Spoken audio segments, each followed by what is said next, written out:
Hi, I'm Eric Schoenfeld. And I'm John Biggs. And today we have a special Fly or Die episode on the iPhone 4S. Yeah, you're very excited about this. I just got it today. I didn't have to pre-order it. I just walked into an AT&T store, and 45 minutes later I walked out. I didn't even know if that was going to work. And I ordered mine, they shipped it, and I was just able to restore it, or just able to activate it right now. You've been trying to activate it all day. Mm-hmm. Yeah, that's why. I was about to give it a die. Quite literally. All right. Well, let's see what you give it after the. So we talked a lot about the iPhone 4S. It's got a much faster dual core chip, and it's got great camera. Some of the things that I'm really excited about, or that I just noticed using it today, was the reception is a lot better than my last iPhone, mm-hmm. and I noticed, and this is on AT&T as well. I've noticed that places where there's dead zones in the subway, I'm getting data and getting some reception. So I'm very excited about that. Hope that continues. And there's just a few little things here that are really, really different. One is just the notifications. You get all your notifications in this sort of stream, and that's your messages, your text messages, your Twitter replies. And the cool thing is you can actually add apps to these notifications. Right. So the notifications that come over apps, you can add or remove. So if you see too many Twitter notifications, you can pull those out. Right. You can get your Foursquare notifications, and you can get your Instagram. And any app that has notifications will appear here. And at the very top, you have the weather. It's always right there. You've got the weather. You've got stock quotes. And that all works. I really like the Twitter integration as well. Is really great.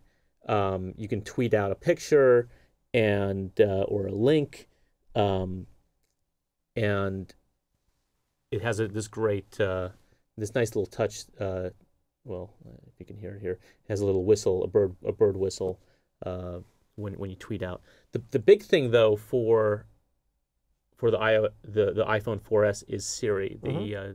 The digital. Oh, there's your tweet. There's your tweet. That was worth the wait.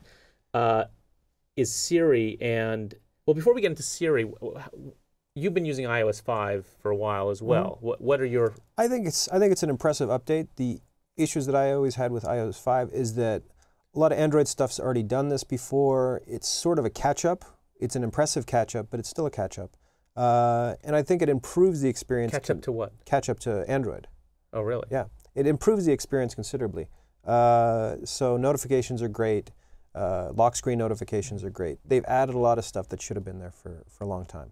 Otherwise, I think Siri is one of the biggest deals right now. So right, and you had your issues. The biggest issues are actually in the cloud, mm-hmm. with iCloud and connectivity, iCloud. Right. So one thing that's kind of cool is you have your photo stream. So I have all my camera roll, and then I have that replicated here in this thing that's a photo stream, and that's supposed to back up. So all of your iOS devices would be able to share the same photo stream. Right, but so far that hasn't happened. Mm-hmm. When I go into iCloud, I see my calendar and my contacts.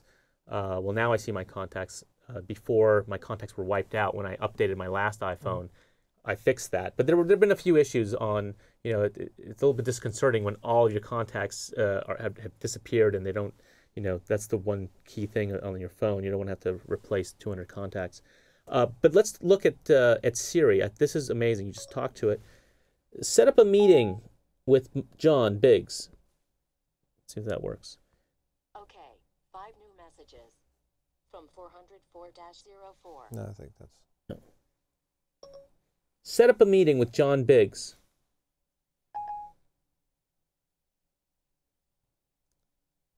Which email address for John Biggs? Okay. Okay. When's the meeting? 4 p.m. today.